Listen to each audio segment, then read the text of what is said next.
Skyrocketing inflation and fears of an economic recession have been the talk of experts and regular investors alike. Consumers are anxious and fearful that this situation could turn into another Great Depression. We've recently covered inflation and recession in a recent video. Today's economic climate has put everybody in a very precarious situation. With fears of a looming recession and unprecedented levels of inflation, everybody is on edge. So make sure you stick around to get an updated insight on this. Investor Jeremy Grantham gave his analysis on the economic climate in a recent interview on the Investors Podcast Network. Listen in on what he has to say as he provides a very clear view of the state of the economy.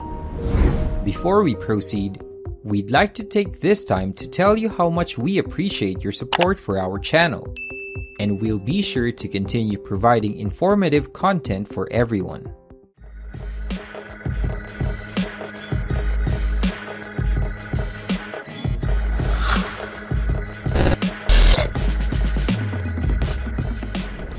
I expect the Fed to be behind the curve, to be deep into optimism.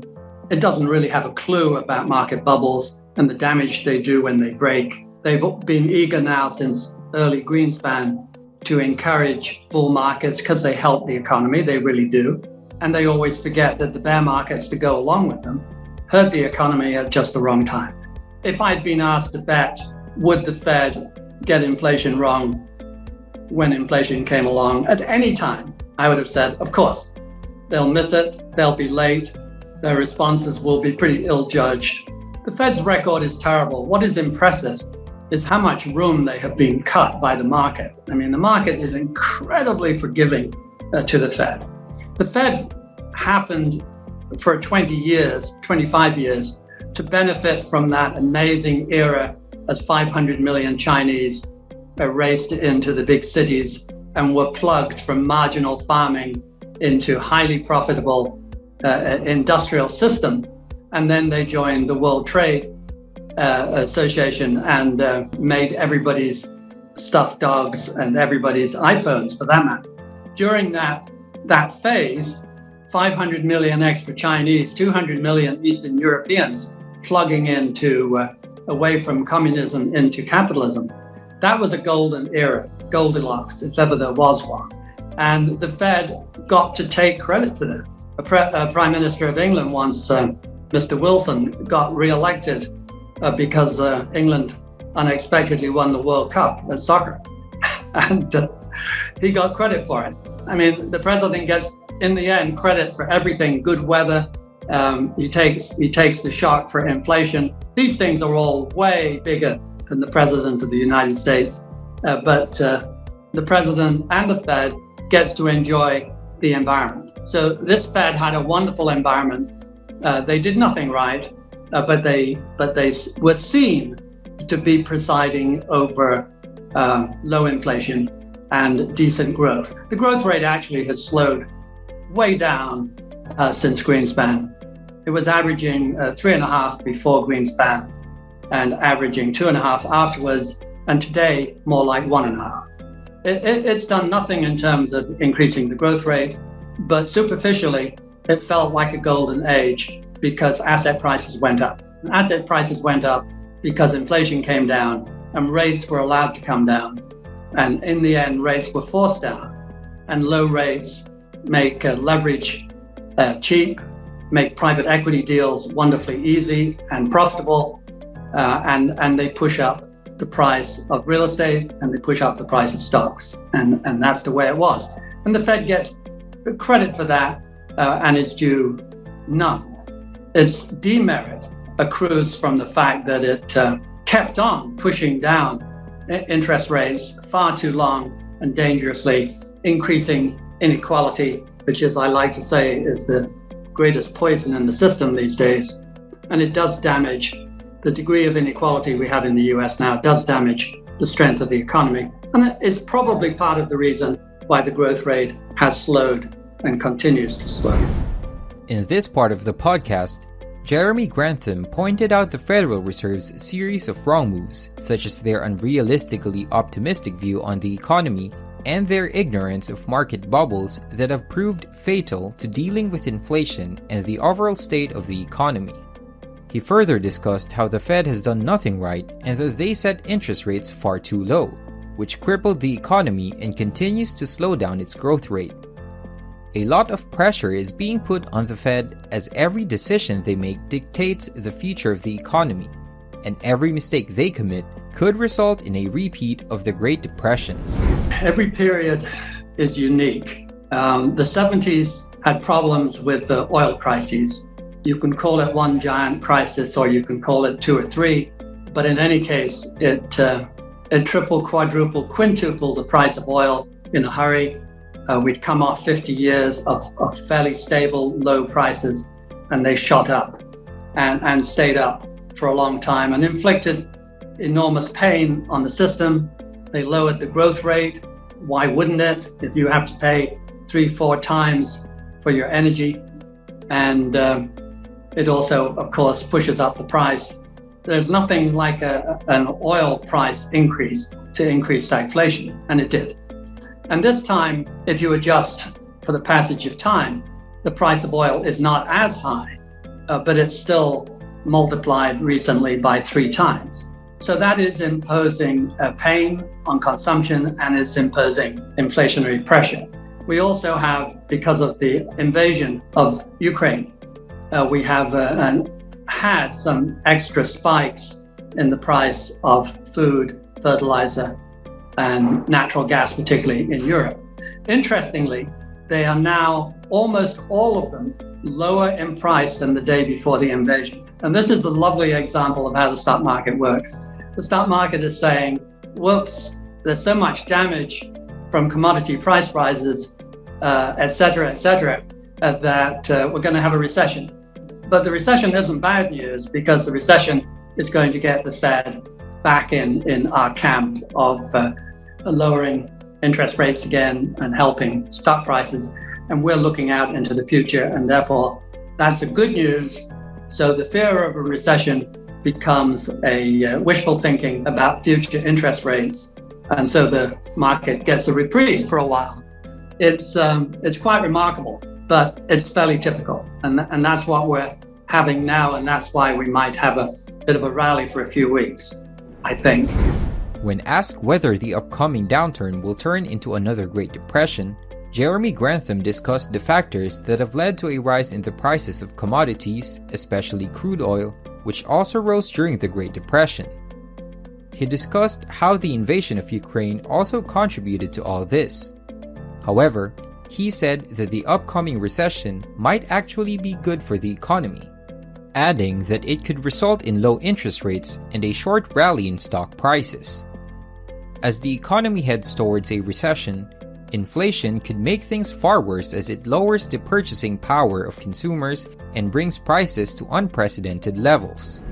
I think in the longer term, forget the next few quarters, who knows what happens really, but in the longer term, we are really running the risk that this is back to the 70s. We have problems with the availability of plentiful, cheap resources. We have problems with plentiful, cheap labor. The birth rate has crunched in every developed country except Israel and China. And that's a very, very important segment of the global economy, to say the least. And every one of them has a population growth rate lower than replacement level.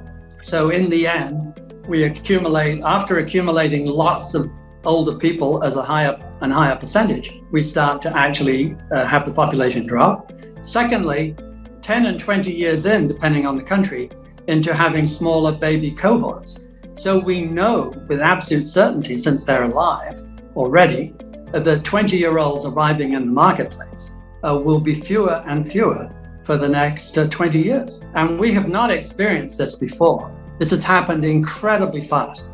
China has gone from plenty of babies to a baby crunch almost overnight. And fertility rate that needs to be 2.1 is probably running about 1.4. And even in the US, the UK, we're running about 1.7. We've never seen levels like this. So we're going to have a hard time getting enough labor. We're going to accumulate old people who are very resource intensive. They need a lot of medical care. They need a lot of people care. And we're not going to have all that many people there. The supply of people to look after us old fogies is dropping steadily from now on for the rest of your life, for sure. And at the same time, I believe the correct interpretation of the commodity data is that it wasn't only the China shock, the rapid growth rate for 30 years in China, but it was also showing signs that the best and cheapest, most plentiful resources had simply been mined or pumped, and that we are running down into the second tier. If you look at the copper ore, for example, King copper is really important to the industrial system. Over 80, 90 years, the amount of copper in a ton of ore has dropped to a third of what it was. So you're using an awful lot more energy. And the energy also, which used to run for 100 years at $20 a barrel in today's currency, now runs at 100. So you're spending 5 times the cost of energy to mine 1/3 the quality of copper ore. You better believe technology can't keep up with that. It did for a long time. It did very, very well. But starting about 2002, the real price of the typical commodity has gone up a lot. It's basically tripled. In 100 years, it went from starting at 100, it went down to 30, a brilliant help for getting rich. And then from 2002 until today, it's gone from 30 to 90. So over 122 years, commodities are just about flat, adjusted for inflation. And only 20 years ago, they were down at 30 cents on the dollar. This is a huge shift. Hasn't been nearly enough fuss made about it, but it's the direction that is interesting to me. The direction is steadily up. Now there's a lot of volatility in commodities, everybody knows. You produce an extra ton and the price collapses, and you're short a ton and the price triples. But if you look at the trend has been pretty remorselessly up since 2002. And my guess is it will continue to rise. And that will pose a real stagflationary pressure for a couple of decades. And that's why I fear this is re-entering the 70s and 80s, if you prefer it, re-entering the 20th century once again. So inflation will always be part of the discussion. Sometimes it will be low, sometimes it will be higher, but it will always be on the agenda. The same with stagflation. There will be pressure on growth that we have not had. We have had a glorious honeymoon period for 20 years where rates always came down and where Chinese workers were always available, and inflation was a thing of the past, and it is no longer a thing of the past.